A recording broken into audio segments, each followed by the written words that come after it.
21 feet by 15 fit একটা গরুর ঘর। এখানে দোতলা হবে। 1,000 টাকা একটি মেহগনি কাঠ কেনা হয়েছে, আর 42 ইঞ্চি জাপানি টিন, এটা 8,400 টাকা ভান। তো অনেকেই মিস্ত্রিদের কথায় প্রতারিত হয়ে অল্প টাকার কথা বলে পরে অনেক টাকা লাগে, এরকম অভিযোগ অনেকেই করেন। তো এখানে আপনার 6টা গরু পালা যাবে। মাঝখানে গোড়া, 2 সাইডে গরু বাঁধবে।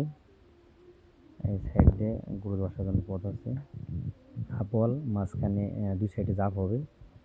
আর গ্রিল করলে একটু বেশি খরচ হয়। আর এখানে একটা গ্রিলের গেট হবে,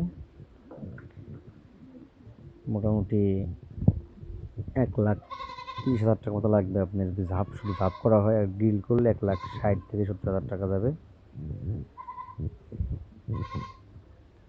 আপনার অনেকে আছে অল্প টাকার কথা বলে, পরে কাজ শেষ অনেক টাকা চলে যায়, পরে গৃহস্থ বিপদে পড়ে। তো এখানে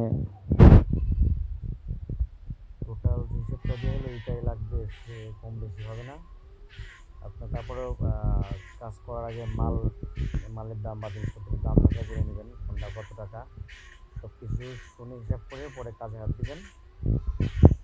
এখানে 1,30,000 টাকা বা 40,000 টাকা সর্বোচ্চ যাবে। এই যদি ভরাট না থাকে, কারণ অনেকে আছে ভরাট কিনতে হয়, মানে বালুগুলা কিনে দিতে হয়, তো ওই ক্ষেত্রে একটু বেশি দেয়। আর যদি আপনারা গ্রিল করেন 2 সাইডে বা ছোটো সাইড গ্রিল করেন, তাহলে হয়তো এই ঘরটায় 1,70,000 থেকে 80,000 টাকা চলে যাবে। আর গ্রিল না করলে যদি শুধু মানে যদি শুধু জাপ করেন 2 সাইডে বা 3 সাইডে বা 4 সাইডে জাপ করলে হয়তো বা 1,40,000, 30,000 এরকম এরকম একটা খরচ হতে পারে সর্বোচ্চ।